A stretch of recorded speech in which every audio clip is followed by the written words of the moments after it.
Assalamualaikum warahmatullahi wabarakatuh. Para pendengar dan peminat kuliah-kuliah saya di dalam kaset ini, di seluruh tanah air Indonesia yang saya cintai, di gunung, di lembah, di kampung, di negeri, di mana saja kaset ini diputar.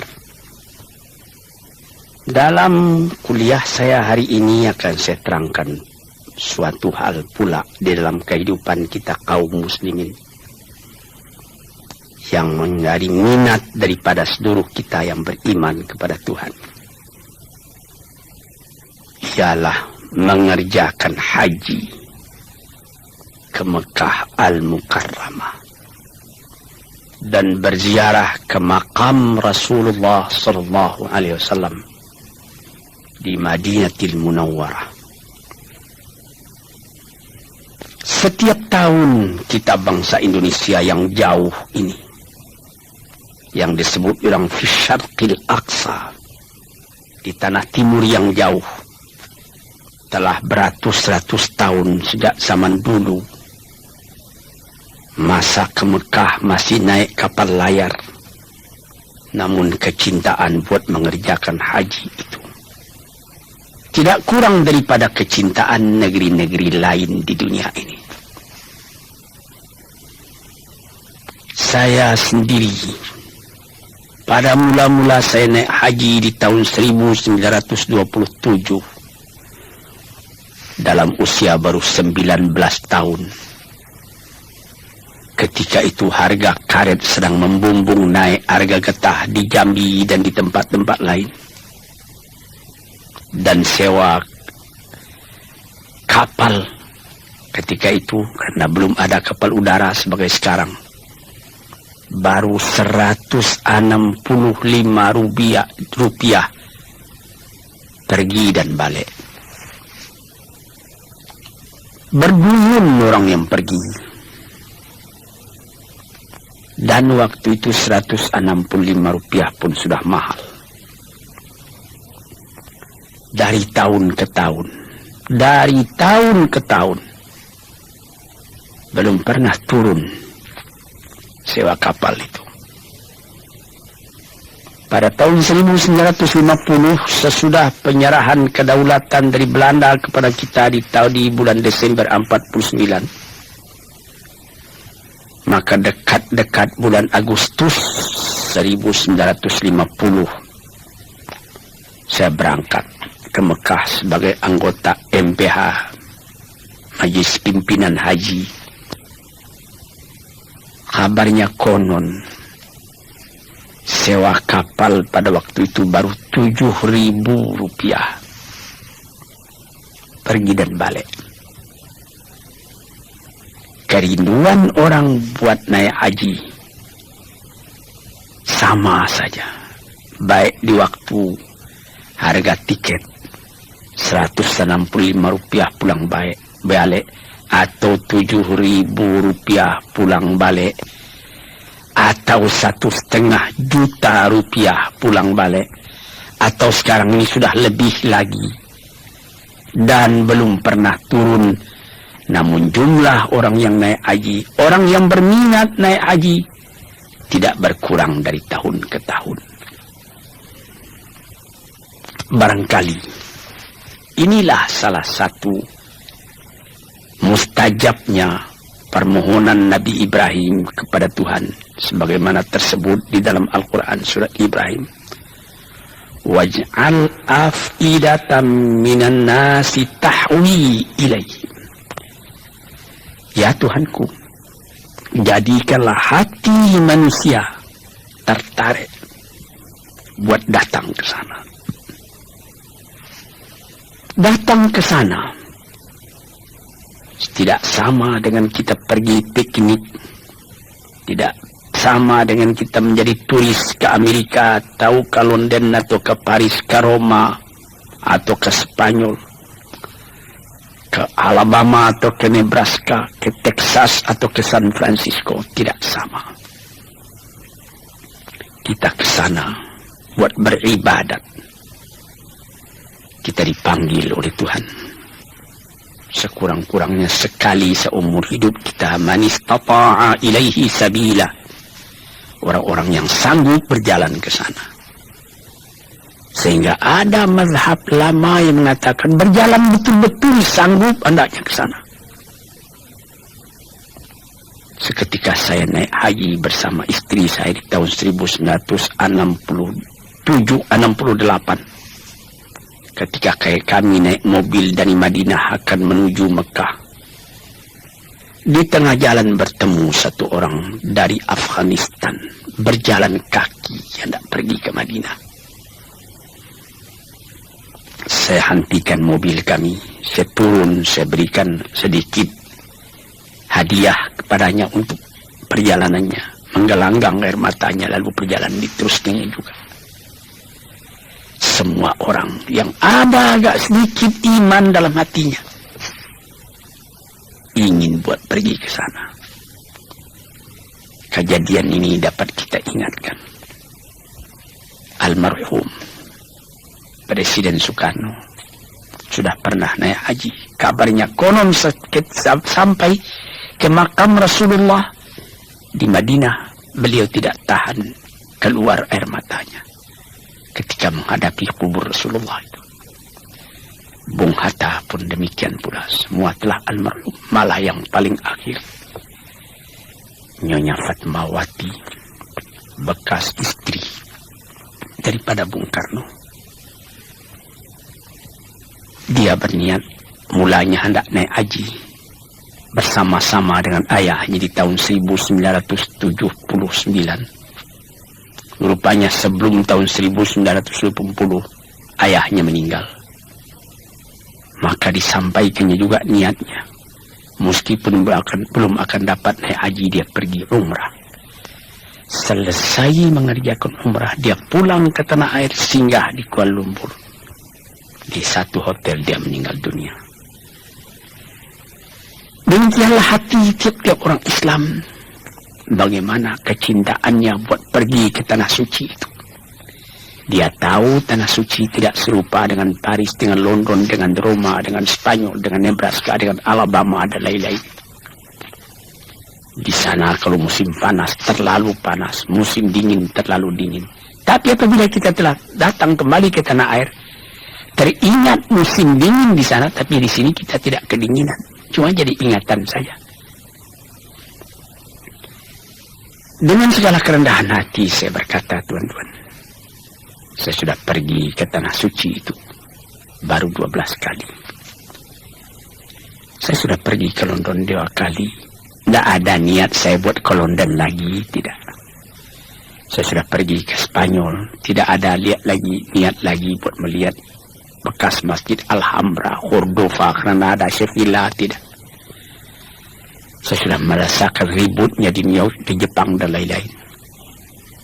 Tapi tidak ada kerinduan buat datang lagi ke sana, tidak.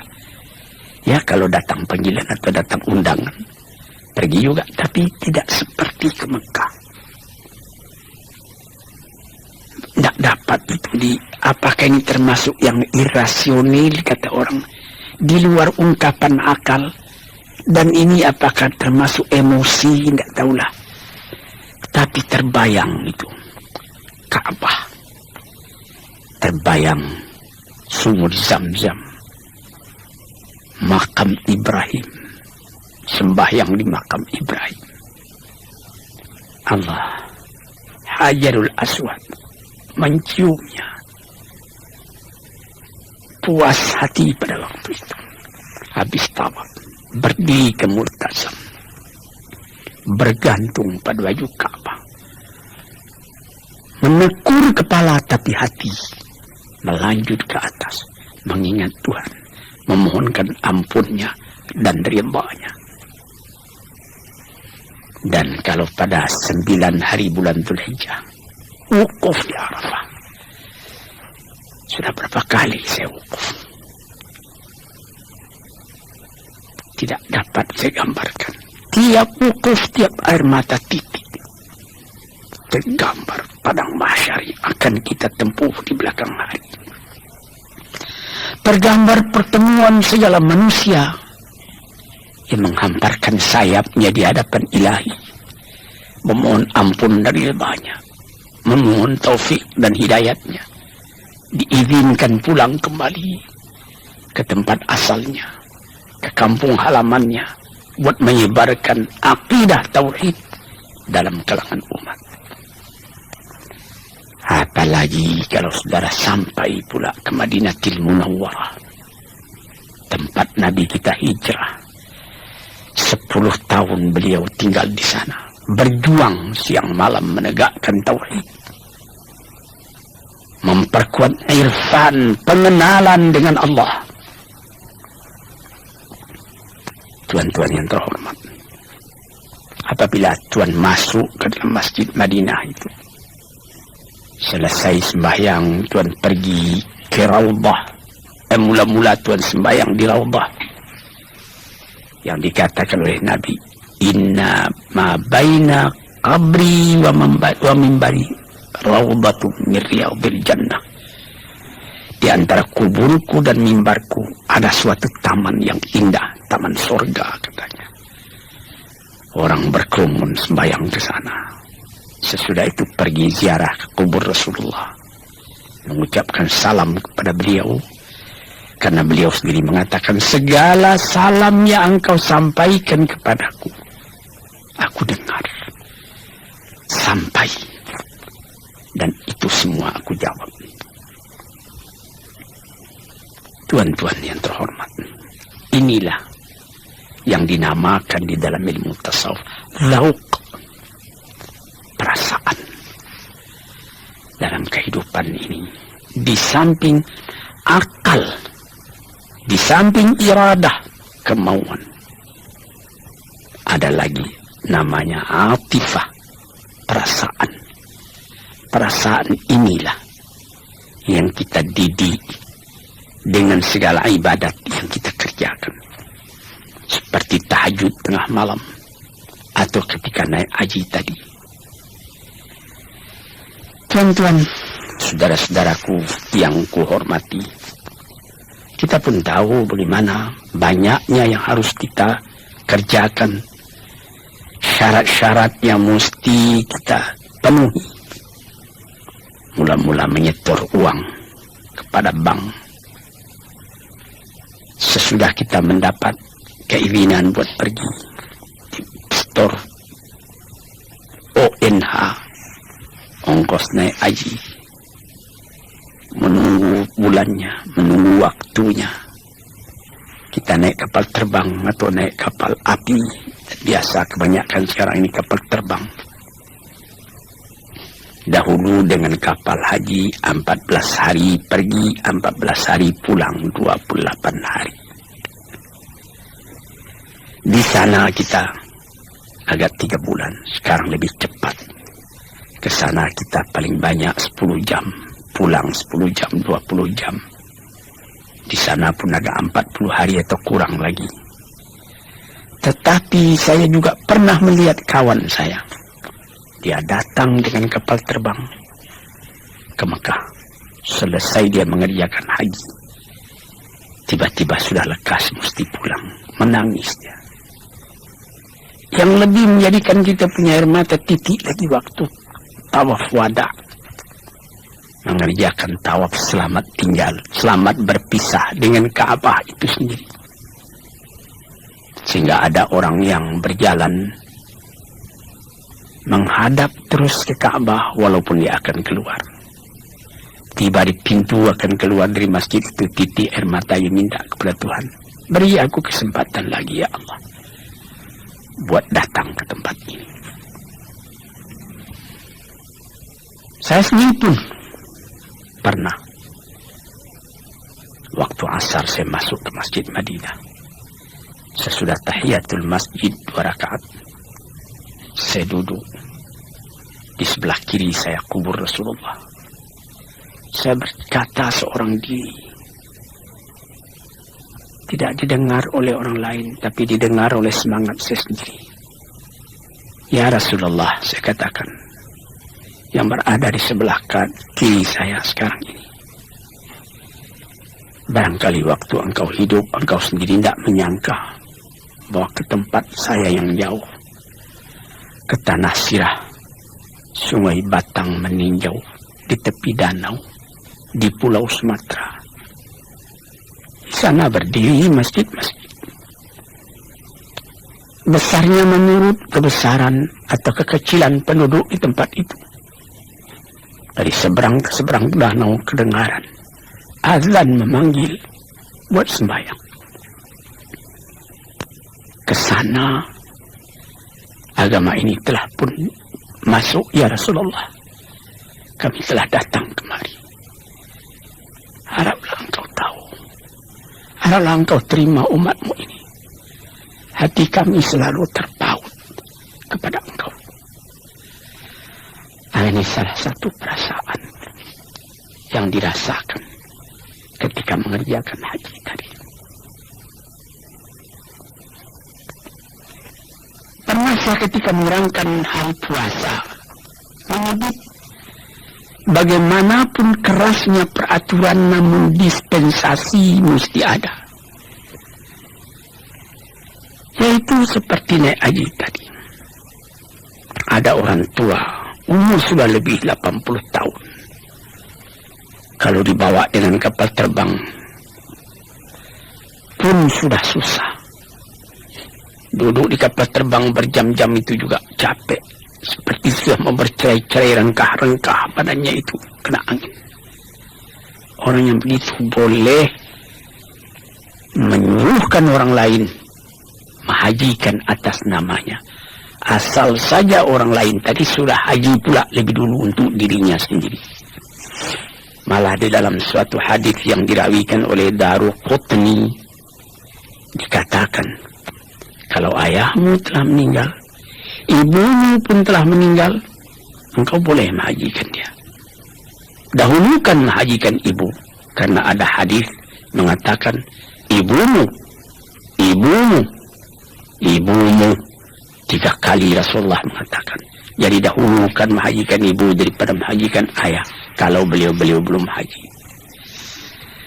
Di sini kita melihat lagi dispensasi yang diberikan Tuhan.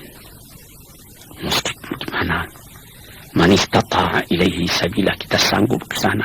Kalau tak sanggup lagi, mengirim cinta, menunjukkan ketaatan, diterima juga oleh Tuhan. Para pendengar yang terhormat, para pendengar yang saya cintai, ini menjadi rukun yang kelima daripada kita mengerjakan agama. Syahadat kelas 1, salat kelas 2, puasa kelas 3, zakat kelas 4, haji kelas 5. Itulah perumpamaan yang populer dalam kehidupan kita. Sehingga dikatakan oleh Nabi, Al-Hajjul Mabrur laisa lahu jazaan illal jannah. Laisa lahu jazaun illal jannah. Haji yang mabrur itu, haji yang diterima oleh Allah itu, tidak ada pahala yang lain kecuali surga. Tuan-tuan bisa menimbang sendiri apakah ujiannya haji yang mabrur itu. Haji yang mabrur itu terasa kalau kita pulang dari sana. Hati itu terus terpaut juga ke sana. Ka'bah berdiri di Mekah, tetapi setelah kita naik haji, dia berdiri dalam hati kita. Dia berdiri di dalam ingatan kita. Dia terbayang terus seakan-akan di hadapan kita. Terbayangnya Ka'bah tadi memperingati pula, memberi pula ingatan kepada kehidupan kita. Akan hidup dengan tujuan yang tetap sampai bercerai nyawa dengan badan, bertali dengan Ka'bah. Menyembah kepada Allah, menghadapkan muka kepada kiblat. Sehingga sampai di negeri sendiri berubah hidup kita sendiri daripada yang kurang baik kepada yang lebih baik. Ini tanda daripada haji yang mabrur.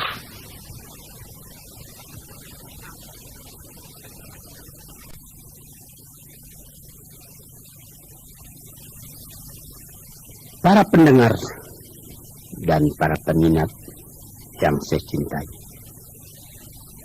di dalam mengerjakan haji itu, haji besar, al-hajjul akbar, haji besar itu ialah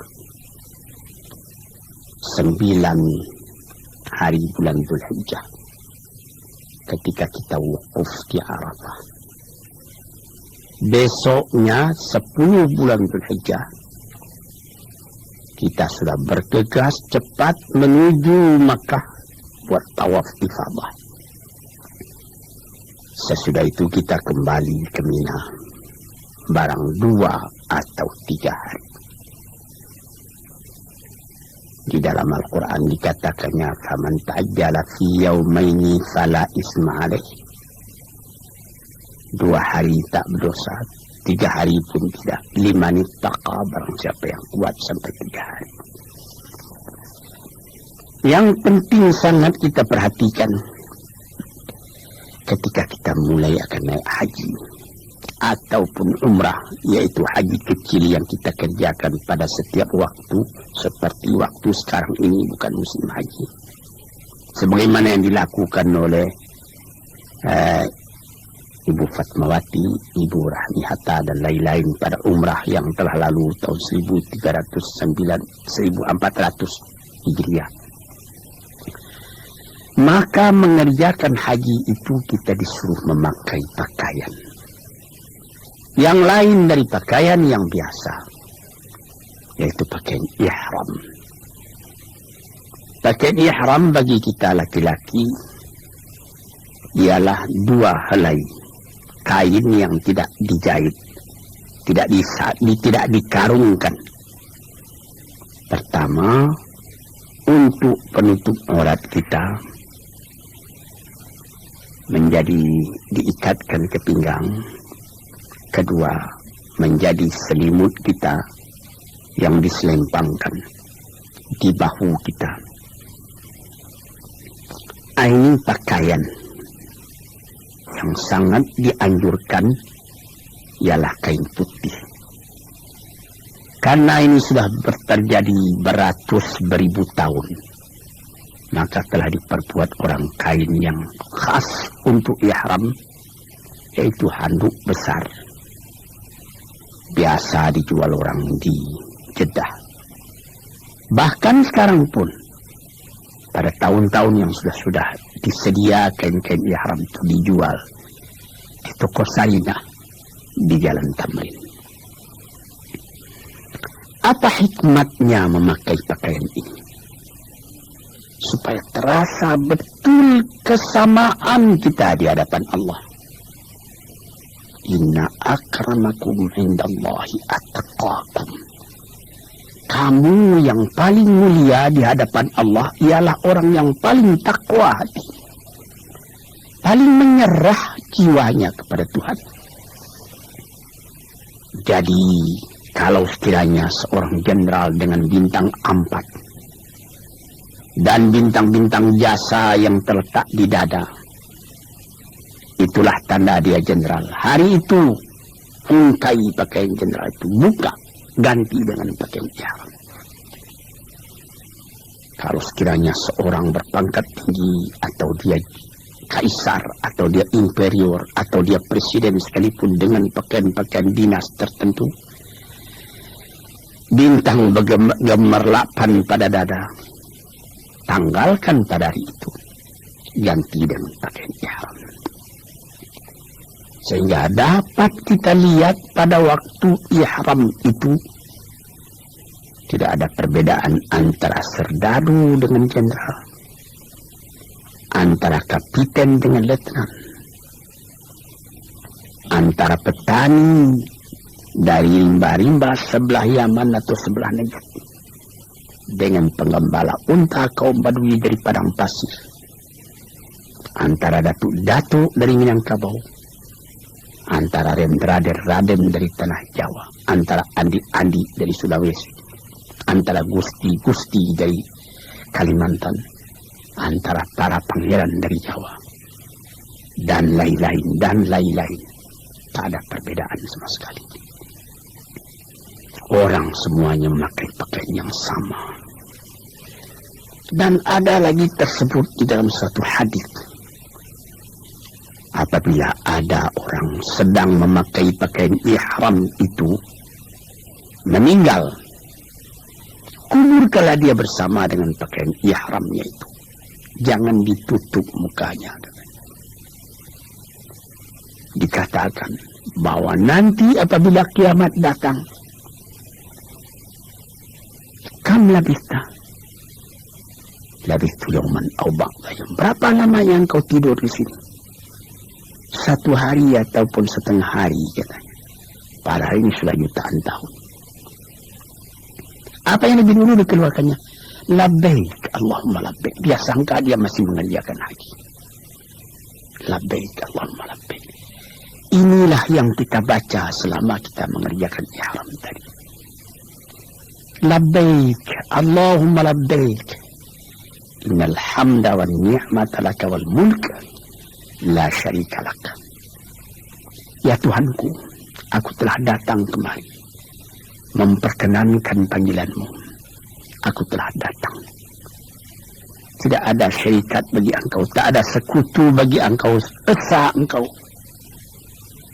Tidak bersekutu dengan yang lain. Segala puji-pujian, segala kekuasaan, semuanya di tangan engkau. Tidak ada sekutu engkau dengan yang lain. Inilah yang dibaca pada waktu itu. Tuan-tuan yang terhormat. Seakan-akan terbayang di hadapan kita bagaimana ratanya padang Arafah itu. Jauh saujana mata memandang padang Arafah. Khaimah berdiri beratus ribu banyaknya. Sejak dari waktu zuhur sudah kedengaran orang membaca munajat, seruannya, ratapannya, pengaduannya, rintihannya kepada Tuhan. Minta diampuni dosanya, minta ditunjukkan jalannya lurus dalam kehidupan, minta terang, an-nur, terang, jangan kegelapan. Tiap tahun, tiap pergi naik haji, wukuf di Arafah, terbenam ke dalam hati perasaan. Sum-sum jiwa kita terasa kebahagiaan hati menjadi seorang muslim yang menyerahkan dirinya kepada Tuhan. Tuan-tuan, saudara-saudara, laki-laki dan perempuan, itulah yang saya pernahkan mengatakan pada permulaan perkataan saya tadi. Bagaimana terpautnya hati ke sana,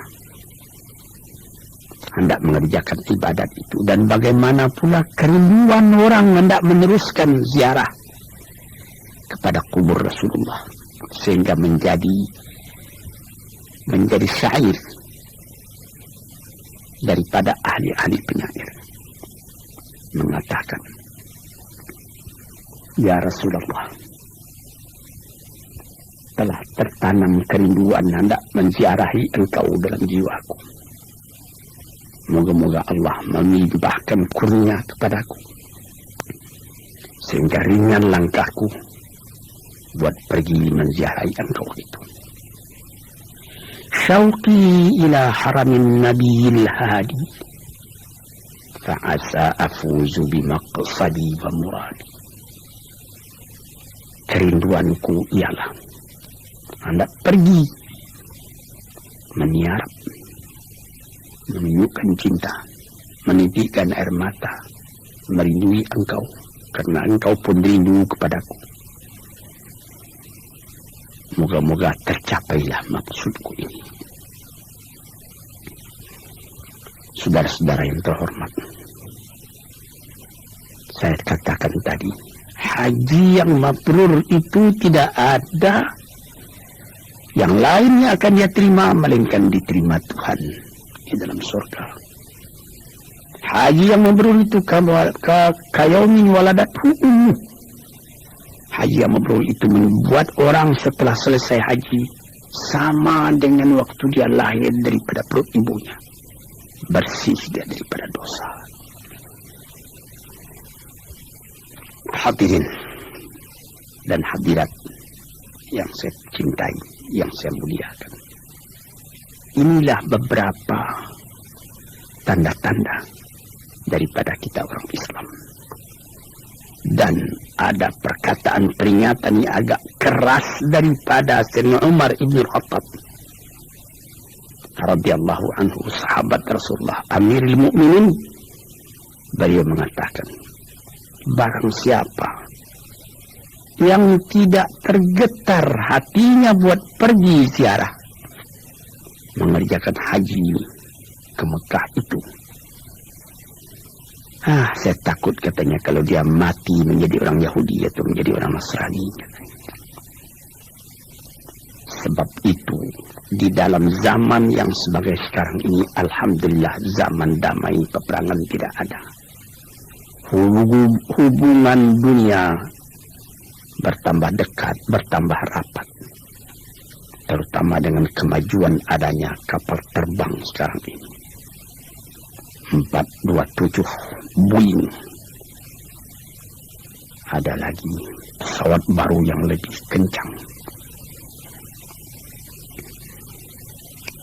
Itu semuanya menjadikan dekatnya, menjadikan mudahnya kita buat sampai ke tempat itu. Kita melihat bukit-bukit, gunung-gunung, kelihatan Jabal Nur, yang kalau kita keluar dari kota Mekah kira-kira setengah jam sudah kelihatan puncak dari bukit itu. Dengan badan yang kuat, masih muda, kira-kira 2 jam sudah sampai ke atas. Atau Jabal Sur, tempat Nabi Muhammad bersembunyi waktu dia akan pindah ke Madinah bersama Abu Bakar.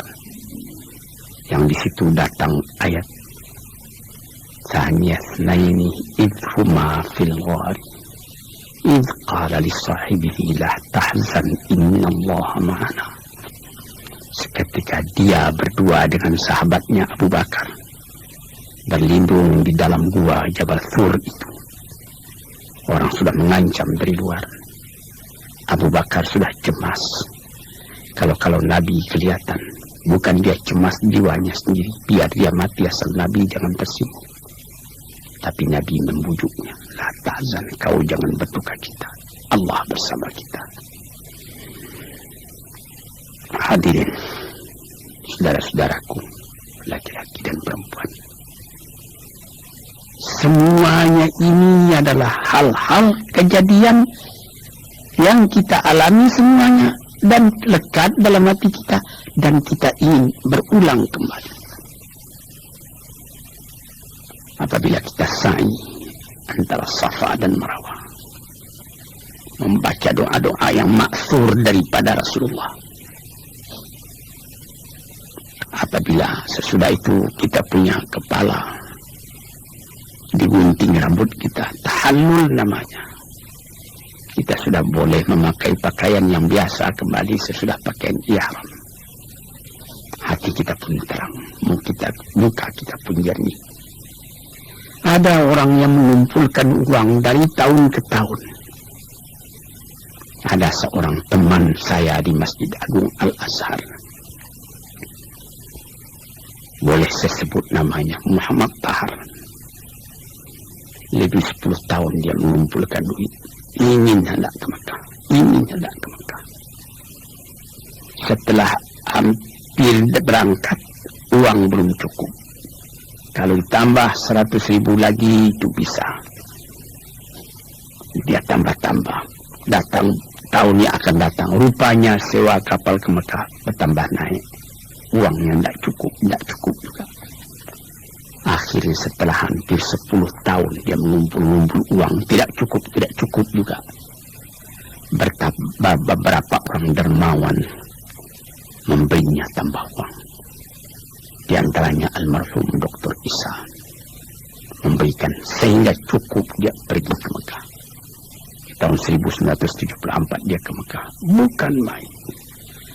Dalam kemiskinan tapi hati besar. Di dalam kesedihan tapi muka manja. Dia bangga dia kembali. Benar dikatakan bahwa orang ke Mekah hendaklah dengan ongkos yang cukup, dengan belanja yang penuh, jangan sampai minta kepada orang lain. Itu benar. Tetapi apakah agama menutup pintu bagi orang berbuat baik akan berbuat baik? Kalau begitu berapalah orang yang akan sempat pergi ke Mekah? Banyak kejadian orang memberikan, pergilah kami tolong. Pulangnya hatinya pun puas. Ini contoh fastabiqul khairat, berlomba berbuat kebajikan, dan kebajikan yang utama itu man kasyafa muslimin kurbatan min kurabil dunia kasyafallahu lahu kurbatan min kurabi yaumil qiyamah. Barang siapa yang menolong seorang kesusahan dalam dunia ini, niscaya Allah pun akan menolongnya pula dari kesusahan di hari akhirat esok. Inilah gunanya silaturahim, rasa cinta, rasa sayang antara orang Islam sesama orang Islam. Satu lagi yang meninggalkan kesan yang dalam hati kita sampai di Mekah. Tidak ada perbedaan bangsa, tidak ada perbedaan kulit. Orang hitam terlalu hitam dari Afrika, dari Ghana, dari Guinea, dari Abyssinia. Hitamnya cuma gigi saja yang kelihatan putih. Orang putih dari Afrika Utara, dari Tunisia, dari Maroko, dari Aljazair, bertemu di waktu tawaf dengan bermacam-macam rukbah tadi. Orang dari Cina, orang dari Indonesia dengan badannya yang pendek-pendek, kecil-kecil, dipertemukan Allah, ditunjukkan oleh Tuhan kekuasaannya. Bagaimana dengan satu akidah, bangsa yang bertebaran di seluruh dunia itu dapat bersatu ke satu tempat, merendahkan diri kepada Allah Subhanahu wa Ta'ala. Ini padahal di dunia ini masih terdapat, di negeri-negeri yang katanya sudah maju, masih terdapat apa yang disebut apartheid. Pembedaan warna kulit sebagai di Afrika Selatan sampai sekarang masih saja menjadi kemelut politik. Baru di Zimbabwe yang baru terlepas, di Rhodesia. Padahal di Amerika sendiri masih belum hilang. Di negeri yang katanya sudah sangat maju. Di Mekah tidak ada itu perbedaan kulit begitu. Orang melihat di mana-mana ada orang hitam, ada orang putih, ada orang kuning. Di dalam Masjidil Haram beberapa orang hitam dari Afrika sedang duduk membaca zikir. Saya pernah melihat membaca wirid, entah kitab Dalailul Khairat, entah apa kitab yang lain. Tiba-tiba kelihatan oleh orang Perancis yang sedang jalan juga memegang kitab itu. Dia juga rupanya bacaannya itu, dia duduk ke tengah-tengah orang hitam-hitam tadi, turut berzikir bersama-sama, turut melagukan bersama-sama, spontan. Jiwa begini, tuan-tuan yang terhormat, yang cuma ada dalam Islam, termasuk akidah. Sehingga pernah di zaman Nabi sendiri Abu Dzar, dia bertengkar dengan Bilal. Bilal itu hitam. Lalu disebut oleh Abu Dzar, ya aswad, hitam. Marah Nabi. Bumi katanya, langit dan bumi tidak seberat itu. Engkau menyebut orang, menghinakan orang dengan menyebut hitam. Menyesal Abu Dzar, dia letakkan pipinya di atas tanah. Injak olehmu, hai Bilal. Injak. Aku sudah telanjur. Itu tertulis dalam kehidupan orang muslim. Inna akramakum indallahi atqakum. Kamu yang mulia di sisi Allah ialah orang yang takwa kepadanya. Tuan-tuan, saudara-saudara, hadirin hadirat yang mendengarkan kuliah di kaset ini. Kalau belum ke Mekah, niatkanlah dalam hati. Apabila betul-betul sudah ada dalam hatimu niat yang suci, insya Allah akan saudara disampaikan oleh Tuhan. Apabila telah datang panggilan haji, moga-moga diberi Allah Ta'ala rezeki saudara bayar ONH-nya, berangkat ke Mekah, rasakan nyaman itu, berjumpa dengan kawan dari seluruh dunia, kesankan amalan itu dalam jiwa, kemudian itu kembalilah ke tanah air. Saudara akan menjadi orang baru dalam keadaan yang begini, keadaan di tanah air kita sendiri. Dan hati saudara pun insya Allah akan tambah lama, tambah dekat kepada masjid, tempat menekunkan hati bagi Allah Subhanahu wa Ta'ala. Moga-moga menjadi haji yang mabrur, menjadi sa'i yang masykur, menjadi perniagaan rohani yang tidak pernah rugi. Sekianlah, moga-moga Allah memberikan rahmatnya kepada kita. Wassalamualaikum warahmatullahi wabarakatuh.